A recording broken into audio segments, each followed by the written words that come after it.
of the broken pipe. The sun was shining on the sparkling grass. It was morning, and the grass was still wet from the dew. We were excited to see the sunshine after days of rain. Sydney and I were tired of being stuck inside. Popcorn Mama! Mom, can we go out and play? I shouted. You and Sydney need to clean your rooms first. I'm excited to get some fresh air in the house.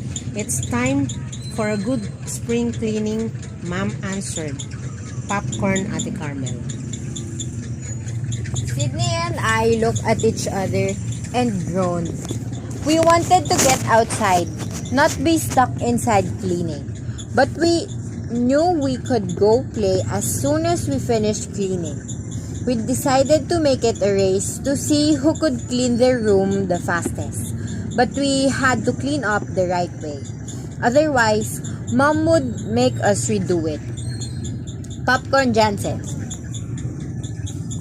3, 2, 1, go! We shouted. I picked up all my clothes and put them in my hamper.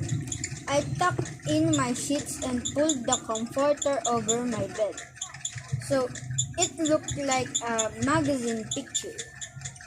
All of my books went back into the bookshelf, and my toys and games went back into the closet.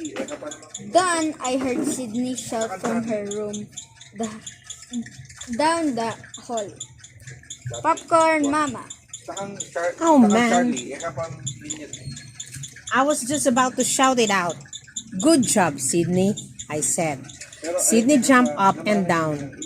I never finished cleaning before you, Aiden, she exclaimed. She looked so excited and couldn't even be mad at my little sister. Popcorn Johnson. Let's go outside, I said. We walked into the kitchen where my mom had all the ingredients out to make her famous apple pie. Can we go play now? I asked Mom. Sure, I'm just going to get this pie in the oven and start cleaning. Make sure you stay in the yard, and if you play nicely, you'll get some pie in a few hours, she replied. Popcorn Ateli. Sydney and I played in the yard. We rode bikes, played on the swing set, and made up adventures to go on. A couple of hours later, we could smell the pie in the air.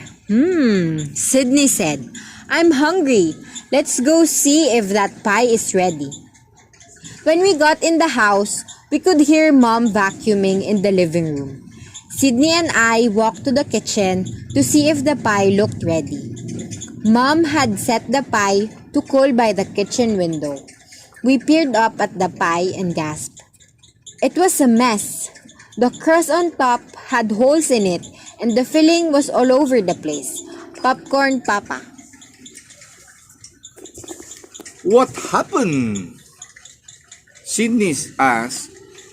Mom's pies never looked like that. Popcorn Mama. I don't know, but we'd better figure it out before Mom sees the pie and thinks we did it, I answered. We ran back outside and sat down under the tree. What do you think could have happened, Sydney? Popcorn Johnson. Maybe Mom dropped the pie when she took it out of the oven. Sydney replied. Is there evidence for that? I asked. I don't remember. We'd probably have to go back and check around the oven to see if there's a mess. Popcorn Mama. Let's think of other possibilities first. Then we can go back and search the scene of the crime. I would say that maybe the cat got into the pie, but Sidi and I sat outside for a while, trying to think of ideas. Birds kept flying in and out of the tree above us. They gave me an idea. I looked toward the kitchen with a wide open window. Popcorn Papa. Hey, I bet that some birds smelled the pie and wanted a piece. It's right. By the open window. We should go check for the little bird footprints, I said. Popcorn Mama. You're right, Sydney exclaimed. And if there aren't any footprints, we can look for other clues while we're in the kitchen. Popcorn, Ate Carmel. We walked back into the kitchen. Mom was still vacuuming. Sydney and I tiptoed over to the pie to search for evidence. Next to the pie, we saw the filling and one small footprint. That looks like a bird footprint, right? I asked Sydney. She agreed. We heard the vacuum turn off and Mom walked into the kitchen. Popcorn Jansen. What are you two doing by the pie?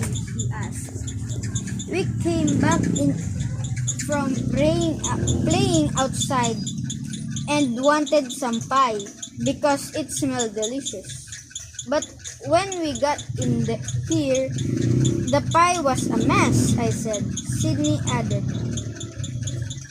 We had to solve the mystery of why it's broken in pieces. Because your pies are always beautiful. Popcorn Mama.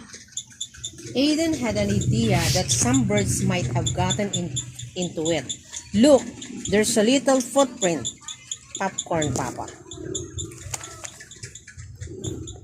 Oh goodness, Mom answered. You guys are right. I guess I have to get a screen back at the kitchen window. Popcorn Johnson. Well, what do you guys think about going out to get ice cream in the birds ate our pie? Since the birds ate our pie. Popcorn, Ate Carmel. Yay! We shouted and dashed off to the car. Solving mysteries sure makes you hungry. 1, 2, 3. Popcorn reading. Bow. Wow.